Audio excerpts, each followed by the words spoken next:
Shalom, shalom, selamat sore, selamat tahun baru untuk kita semua. Saudara, saya ingin memulai dengan satu pernyataan bahwa gereja itu bukan tempat untuk kita sekedar mengumbar janji-janji Tuhan, tapi tempat untuk kita belajar mengerti rancangan Tuhan bagi kita dan melalui kita. Sekali lagi saya ulangi, gereja itu bukan hanya sekedar tempat untuk mengumbar janji Tuhan. Tuhan itu baik, Tuhan itu menolong, Tuhan itu penuh kasih setia, Tuhan itu menyembuhkan dan sebagainya, Tuhan memberkati dan sebagainya. Bukan hanya berhenti di situ, sekalipun semua itu benar. Tapi gereja ini juga harusnya menjadi tempat untuk kita sama-sama belajar, mengerti apa rancangan Tuhan bagi kita dan juga melalui kita. Nah, saudara, hari ini seperti ibadah 1 dan 2, saya ingin mengajak kita belajar bagian firman Tuhan dari kitab Esra. Bagian firman Tuhan yang akan kita pelajari pada hari ini dari kitab Esra. Tapi sebelum kita masuk pada inti pembahasan di kitab Esra, saya ingin kita sama-sama melihat dulu satu gambaran yang lebih luas sebelum kita melihat kitab Esra ini. Ada gambaran yang lebih luas yang perlu kita tahu sebelum kita masuk kepada inti apa yang tertulis di kitab Esra ini. Coba tampilkan slide-nya. Saya memulai bagian ini dari bahan ini. Kita tahu bersama Abraham itu adalah orang yang dipanggil oleh Tuhan. Sebelumnya namanya adalah Abram. Lalu kemudian dia dipanggil oleh Tuhan, namanya berubah menjadi Abraham. Ketika dia dipanggil oleh Tuhan, ada janji yang Tuhan berikan kepada Abraham ini. Kita bisa baca itu di Kejadian 12, Kejadian 22. Ada janji kepada Abraham bahwa lewat Abraham dan keturunannya, semua bangsa di muka bumi akan mendapatkan berkat. Nanti kita akan lihat itu sebentar. Nah, secara singkat saya akan coba jelaskan ini. Abraham melahirkan Ishak, kemudian Ishak melahirkan Yakub. Lalu dari Yakub ini, Yakub punya 12 orang anak laki-laki yang menjadi cikal bakal 12 suku Israel.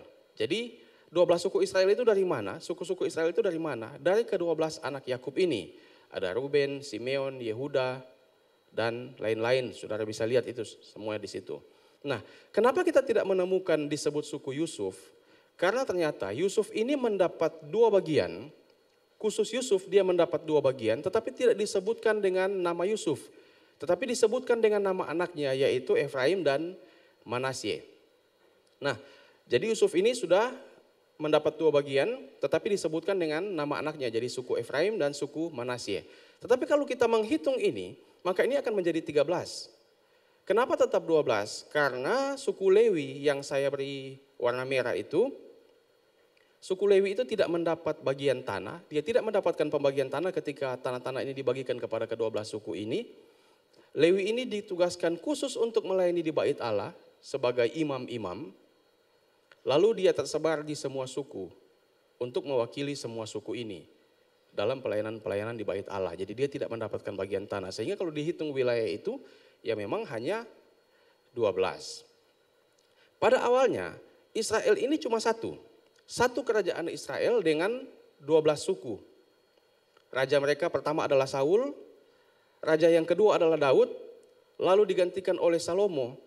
Tapi ketika Salomo wafat, maka kerajaan Israel yang tadinya 12 suku ini terpecah menjadi 2. Lanjut.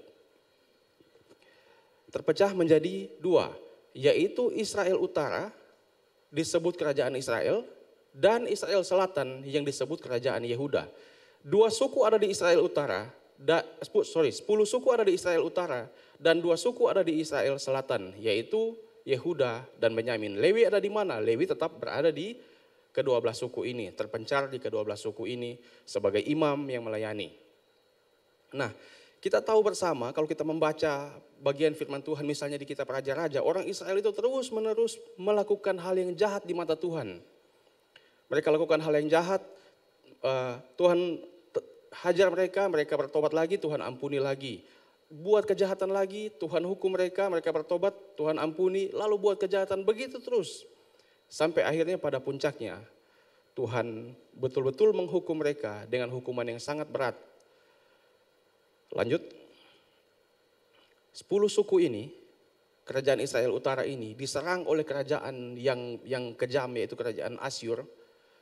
Mereka mengangkut orang-orang di ke-10 suku ini lalu dibuang ke Asyur.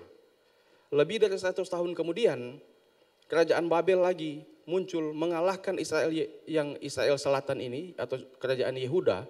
Lalu kedua suku ini diangkut dibawa ke pembuangan Babel. Maka kronologinya, coba lanjut lagi.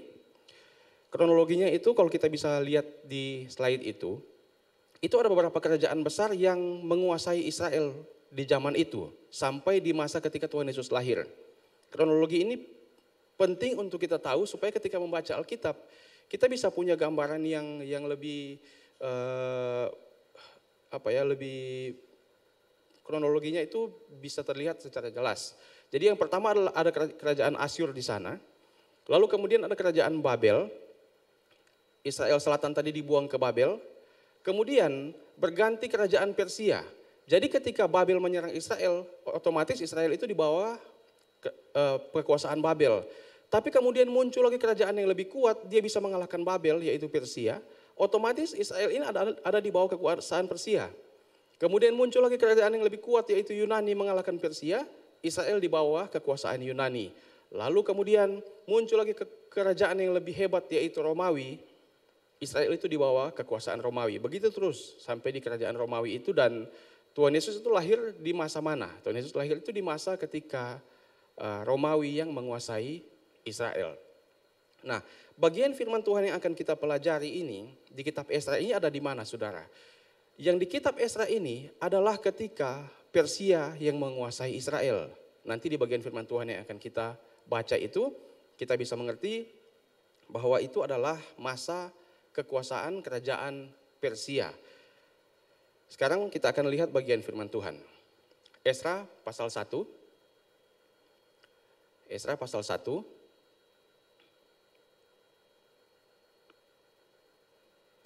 Ayat yang pertama. Nah, pada tahun pertama zaman Kores, Raja Negeri Persia, Tuhan menggerakkan hati Kores, Raja Persia, untuk menggenapkan firman yang diucapkan oleh Yeremia sehingga disiarkan di seluruh kerajaan Kores secara lisan dan tulisan pengumuman ini. Beginilah perintah Kores, Raja Persia, segala kerajaan di bumi telah dikaruniakan kepadaku oleh Tuhan Allah semesta langit. Ia menugaskan aku untuk mendirikan rumah baginya di Yerusalem yang terletak di Yehuda. Sampai di sini dulu. Jadi dari bagian ini kita tahu bahwa kitab Esra yang akan kita pelajari ini itu adalah masa kekuasaan Persia. Kemudian apa inti dari kitab Esra ini? Intinya adalah, coba tampilkan slide-nya, intinya adalah pemulihan dan pembaharuan umat Allah. Jadi itu intinya pesan dari kitab Esra ini. Orang Israel itu sudah dibuang ke pembuangan, kemudian ketika Persia itu berkuasa, mereka mau Tuhan menggerakkan hati Raja Persia untuk membuat orang Israel ini kembali ke tanah perjanjian mereka, kembali ke Yerusalem untuk membangun kembali bait Allah. Maka memang tema besar dari Esra ini adalah pemulihan dan pembaharuan umat Allah. Karena ini bagian cukup panjang, maka saya membagi ini di ibadah yang pertama tadi. Kita sudah membahas bersama-sama tentang Allah yang berdaulat. Jadi sebenarnya saudara, kalau kita membaca bagian ini tadi, tiba-tiba Tuhan menggerakkan hati Kores untuk menyuruh orang Israel itu pulang membangun negeri mereka. Sebenarnya itu adalah satu hal yang merugikan Persia. Kenapa?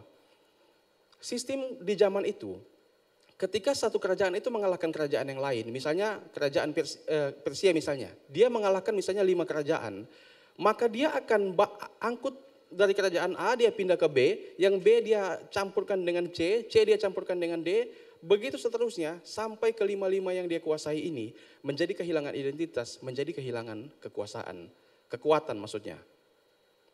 Tapi apa yang Tuhan lakukan ini benar-benar menunjuk, coba tampilkan slide-nya yang tadi itu. Apa yang Tuhan lakukan, dia menggerakkan hati Kores, Raja Persia itu untuk menyuruh orang Israel itu kembali ke tanah Israel, membangun kota mereka, membangun bait Allah. Itu benar-benar satu hal yang sangat menakjubkan. Kenapa? Karena ternyata sekalipun raja-raja itu berkuasa, ada Tuhan yang lebih berkuasa, yang menggerakkan hati mereka supaya mereka menyuruh orang Israel itu pulang ke tanah perjanjian. itu sangat merugikan karena bagaimana kalau misalnya orang Israel itu kembali membangun kekuatan lalu melawan Raja Persia. Tapi ternyata itu bisa terjadi. Kenapa itu bisa terjadi? Karena memang Tuhan itu sudah merancang semuanya. Saya menjelaskan dari awal tadi, minta maaf ini agak lama. Saya sudah menjelaskan dari awal tentang janji Tuhan kepada Abraham tadi bahwa semua keturunan Abraham itu lewat Abraham dan keturunannya semua bangsa akan mendapatkan berkat. Dan kalau kita lihat orang Israel itu pulang supaya kenapa? Supaya janji Tuhan itu. Kenapa dikatakan supaya seluruh dari keturunan Abraham itu semua bangsa akan mendapatkan berkat? Itu menunjuk kepada Mesias. Dan kalau orang Israel tidak kembali ke tanah perjanjian, maka apa yang Tuhan janjikan itu menjadi tidak tergenapi. Dan di situ kita bisa melihat Allah yang berkuasa yang sudah kita bahas di ibadah yang pertama tadi. Lalu juga kita bisa melihat Allah yang setia, yang ketika dia berjanji, dia menepati semuanya. Nabi Yeremia menjanjikan bahwa orang Israel hanya 70 tahun dalam penghukuman. Lalu mereka, Tuhan izinkan pulang ke tanah mereka. Dan ibadah yang ketiga ini, kita akan melihat satu keteladanan dari Imam Esra, orang yang menulis kitab Esra ini. Yang saya beri judul Imamat yang Rajani. Mari kita lihat kembali Esra pasal yang ke-7. Esra pasal yang ke-7, ayat pertama. Esra pasal yang ke-7, ayat yang pertama. Ini adalah cerita tentang Imam Esra, orang yang menulis kitab ini. Kemudian daripada semuanya itu, sesudah tadi itu orang Israel sudah kembali ke tanah perjanjian itu. Pada zaman pemerintahan Artasasta, ini berganti raja negeri Persia. Maka berangkatlah Esra bin Zeraya bin Azarya bin Hilkia. Lalu ayat yang ke-6 langsung. Esra ini berangkat pulang dari Babel, ia adalah seorang ahli kitab. Mahir dalam Taurat Musa yang diberikan Tuhan Allah Israel. Dan raja memberi dia segala yang diingininya oleh karena tangan Tuhan Allahnya melindungi dia. Lanjut ayat yang ke-10. Ayat yang ke-10. Sebab Esra telah bertekad untuk meneliti Taurat Tuhan dan melakukannya serta mengajar ketetapan peraturan ini di antara orang Israel. Saudara perhatikan baik-baik, orang yang dipakai Tuhan itu adalah orang yang punya kemauan. Mungkin punya banyak kekurangan, tapi kita bisa melihat di sini. Orang yang dipakai Tuhan itu selalu adalah orang-orang yang punya kemauan. Dikatakan Esra itu bertekad untuk meneliti Taurat. Dan dia dipakai oleh Tuhan untuk memimpin orang-orang Israel pulang ke tanah perjanjian. Kita sudah lihat tadi, ada janji Tuhan kepada Abraham. Tuhan menepati semua janji itu. Orang Israel memang dihukum, tapi mereka kembali ke tanah perjanjian. Supaya nanti semua apa yang Tuhan janjikan, termasuk misi penyelamatan, yaitu pengorbanan Tuhan Yesus di kayu salib itu bisa tergenapi semuanya. Tapi di sepanjang misi yang Tuhan kerjakan itu, misi penyelamatan itu, ada orang-orang yang Tuhan pakai. Dan kita belajar bahwa ada Esra di sini, orang yang bertekad meneliti Taurat, orang yang bertekad meneliti Taurat, bukan cuma meneliti, dia bertekad untuk melakukan dan juga dia bertekad untuk mengajarkan Taurat itu. Mungkin saudara akan bilang begini, saudara. Ya, Esra wajar saja dia bertekad untuk meneliti Taurat, dia kan imam. Dia kan memang orang yang ditugaskan. Tapi saya ingin bilang kepada kita semua bahwa semua kita adalah imam. Kita buka bersama-sama 1 Petrus 2 ayat yang ke-9. 1 Petrus 2 ayat yang ke-9. Supaya kita tahu status kita di dalam Kristus itu seperti apa. Dikatakan begini, tetapi kamulah bangsa yang terpilih, imamat yang rajani. Kalau dulu ada imam-imam yang khusus melayani di bait Allah. Kalau sekarang di zaman perjanjian baru, semua kita yang percaya kepada Tuhan Yesus, kita adalah imam, dikatakan kita adalah imamat yang rajani. Maka semuanya kita itu punya tanggung jawab untuk meneliti firman Tuhan ini. Kita punya tanggung jawab untuk terus mengembangkan kerajaan Allah di muka bumi ini. Apa maksudnya ketika Imam Esra ini dikatakan meneliti, melakukan dan mengajarkan Taurat? Saudara begini, mungkin kalau di zaman ini, kalau kita bicara Alkitab, selalu itu bicara tentang hal-hal yang sifatnya spiritual, keagamaan. Tetapi Taurat itu kalau saudara pelajari, Taurat itu paling tidak kita bisa membagi secara garis besar, kita bisa membagi menjadi 3 bagian. Ada hukum moral di sana, ada hukum seremonial, dan juga ada hukum sipil, hukum kemasyarakatan. Hukum moral itu apa? Saudara bisa lihat di dalam hukum Taurat itu ada dikatakan jangan berzina, jangan membunuh, jangan mengucapkan saksi dusta, itu hukum moral. Tapi juga ada hukum seremonial atau hukum peribadatan. Bagaimana mereka harus beribadah kepada Tuhan di hari yang kesekian harus mempersembahkan korban dan sebagainya. Lalu juga di dalam hukum Taurat ini, itu ada hukum kemasyarakatan. Kalau yang bersalah bagaimana hukumannya, kalau yang membunuh bagaimana hukumannya, kalau yang kedapatan berzina hukumannya seperti apa. Semuanya diatur. Artinya apa saudara? Sebagai imamat yang rajani, kita juga punya tanggung jawab di dalam segala hal itu. Secara moral kita harus menjadi orang yang baik. Secara spiritual tentu kita harus betul-betul sungguh-sungguh mengikut Tuhan. Tapi di dalam hukum masyarakat itu, keberadaan kita di dalam masyarakat ini, kita juga harus jadi teladan, kita juga harus jadi contoh. Kita juga harus menunjukkan sikap yang baik. Itulah tugas kita sebagai imamat yang rajani, saudara. Imam Ezra ketika dia belajar Taurat, dia bukan hanya sekedar jadi ahli Taurat seperti orang yang tukang berdebat, lalu belajar Taurat supaya jadi orang yang menghakimi orang lain, menunjuk-nunjuk kesalahan. Bukan cuma sekedar itu. Tapi segala hal yang terjadi di dalam masyarakat itu bisa diatur dengan baik. Di masa kini, hukum peribadatan itu mungkin sudah tidak terjadi. Hukum peribadatan di Bait Allah sudah tidak terjadi di dalam gereja. Karena sistemnya sudah beda. Hukum kemasyarakatan memang sudah tidak berlaku lagi. Sudah tidak ada sistem rajam dengan batu di bagian sekarang. Tapi bagi kita semua, mungkin ada orang-orang yang seperti Ibu Gembala, dia menggembalakan jemaat. Mungkin ada orang-orang seperti kami yang berkhotbah. Tapi di antara kita ada orang-orang yang sebagai ASN, ada orang-orang yang bekerja di perusahaan swasta, ada orang-orang yang berprofesi sebagai pengusaha dan sebagainya, ada polisi, ada TNI. Dan dimanapun kita, seharusnya kita tahu status kita ini sebagai imamat yang rajani, yang menjalankan tugas kita sesuai dengan apa yang Tuhan tugaskan kepada kita. Tapi yang harus kita mengerti adalah, kalau Tuhan mau pakai kita, mari kita belajar bahwa orang-orang yang Tuhan pakai di dalam Alkitab itu, sekalipun punya kekurangan, tapi mereka adalah orang-orang yang punya kemauan. Saudara lihat Daud. Kita tahu Daud itu karena dia mungkin cerita yang paling terkenal adalah ketika dia mengalahkan Goliat. Tapi ketika dia menjaga domba-dombanya, ketika dia mengalahkan singa-singa yang mengganggu domba-dombanya, tidak ada yang tahu, tidak ada yang lihat. Kita tahu cerita itu nanti ketika Daud ini kan sudah jadi orang hebat lalu diceritakan kembali. Tetapi di dalam kesunyian tidak ada yang lihat. Daud begitu bertanggung jawab. Dia menjaga domba-domba itu dengan baik sebelum pada akhirnya dia dipakai Tuhan untuk mengalahkan Goliat. Dan begitu banyak hal yang dia kerjakan yang membuat Daud ini menjadi orang yang luar biasa. Musa misalnya, sebelum dia menggembalakan begitu banyak orang, dia jadi penggembala domba. Ada banyak orang-orang yang dipakai adalah orang-orang yang sibuk bekerja. Para murid sebelum mereka menjadi penjala manusia, mereka adalah orang-orang yang rajin bekerja. Rasul Paulus sebelum dia jadi orang hebat yang menulis sebagian besar dari perjanjian baru, dia bukan orang main-main, bukan orang malas-malasan yang tidur-tidur, dia adalah orang yang suka belajar. Keberadaan kita sebagai imamat yang rajani itu seharusnya menjadi juga orang yang bukan hanya bermalas-malasan, berdiam diri. Kita tahu status kita sebagai imam. Sebagaimana Ezra itu dia bertekad untuk meneliti Taurat.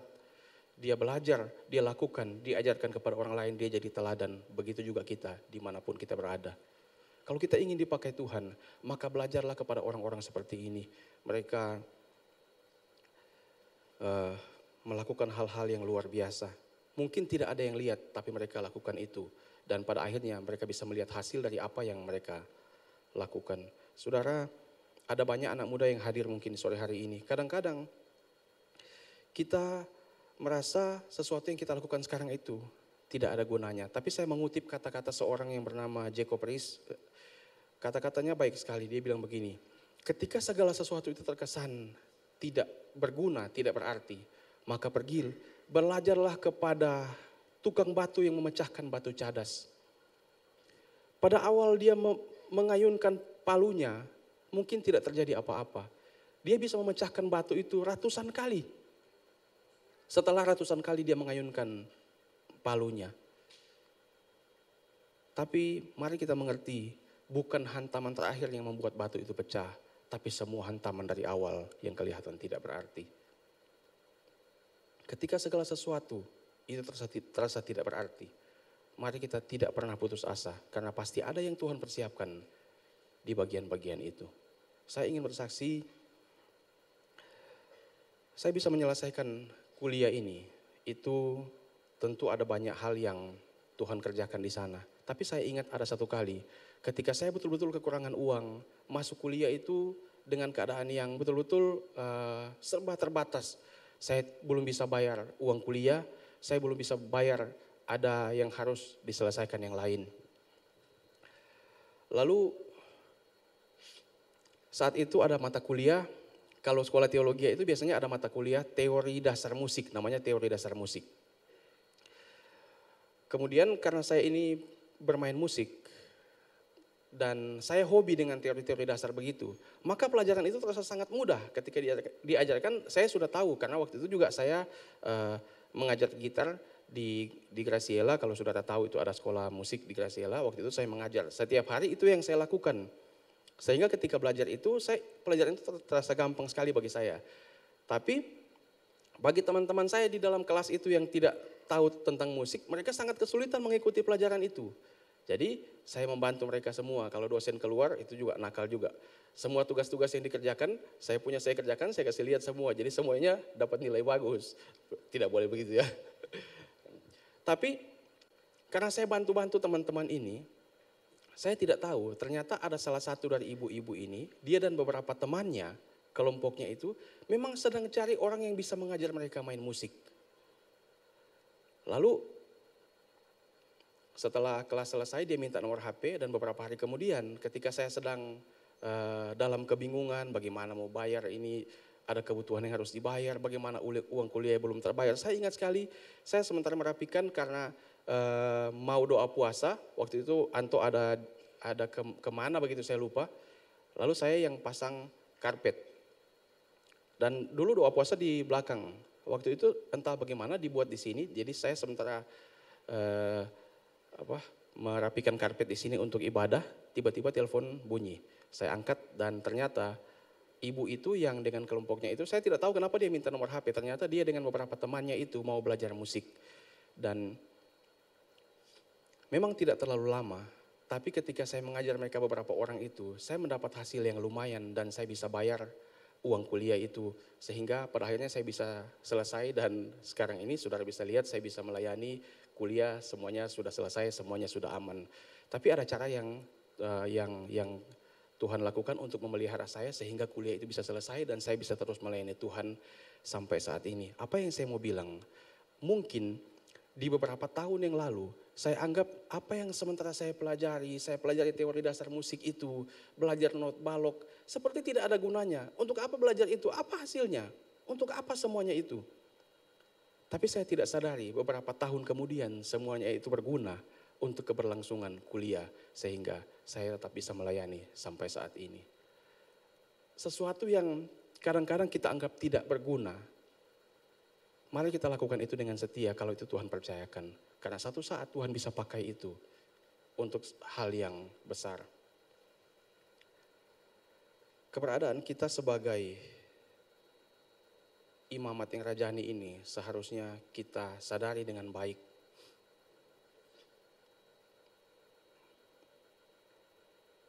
Tuhan membawa kita masuk pada kehidupan ini bukan tidak ada maksudnya. Semuanya ada maksud dan tujuannya. Tuhan membawa kita masuk pada kehidupan ini bukan pokoknya sekedar hidup. Nanti kalau sakit meninggal dunia. Bukan kehidupan yang seperti itu. Tuhan sudah merancang semuanya. Dan ketika kita sudah menerima rancangan Tuhan itu, sekarang ini kita bisa beribadah, kita bisa percaya kepada Tuhan Yesus, berarti kita sudah masuk dalam rancangan Tuhan itu. Tapi rancangan Tuhan itu tidak pernah berhenti di situ. Masih ada hal yang harus kita kerjakan selama kita hidup. Kenapa? Karena rancangan Tuhan memang sudah tergenapi. Tuhan sudah datang menyelamatkan kita. Tapi sampai di akhir zaman nanti, rancangan itu akan terus tergenapi sampai semua orang itu mendengar tentang Kristus dan kita ada di dalam itu untuk menggenapkan rancangan itu. Maka marilah kita mengerti posisi kita, status kita sebagai imamat yang rajani. Saudara, sebagai orang yang sudah dipilih oleh Tuhan, mari kita mengerti ketika Tuhan bawa kita masuk pada kehidupan ini, semuanya harus kembali kepada kemuliaan Tuhan. Ketika Tuhan membawa kita masuk pada kehidupan ini, semuanya akan kembali kepada kemuliaan Tuhan dan kita ada di dalam sana. Janji Tuhan kepada Abraham sudah tergenapi, tapi akan terus tergenapi sampai di akhir zaman dan itu terjadi juga melalui kita. Mari kita mengerti bahwa berkat itu bukan hanya untuk kita, bukan hanya berhenti kepada kita, tetapi juga akan kita teruskan kepada orang lain sehingga semua orang mendengar tentang Kristus. Mungkin bukan hal-hal yang besar seperti yang Tuhan percayakan kepada Imam Ezra. Mungkin hanya kelompok kecil di dalam komsel kita, mungkin di dalam keluarga kita, mungkin di dalam lingkungan pertemanan kita. Kita tidak pernah tahu. Tapi sudah hal yang pasti adalah yang kita tahu bahwa Tuhan membawa kita kepada kehidupan ini supaya kita menjadi orang yang melayani Tuhan, yang ikut di dalam menggenapkan apa yang sudah Tuhan rancangkan dan biar lewat hidup kita nama Tuhan dipermuliakan. Amin untuk firman Tuhan.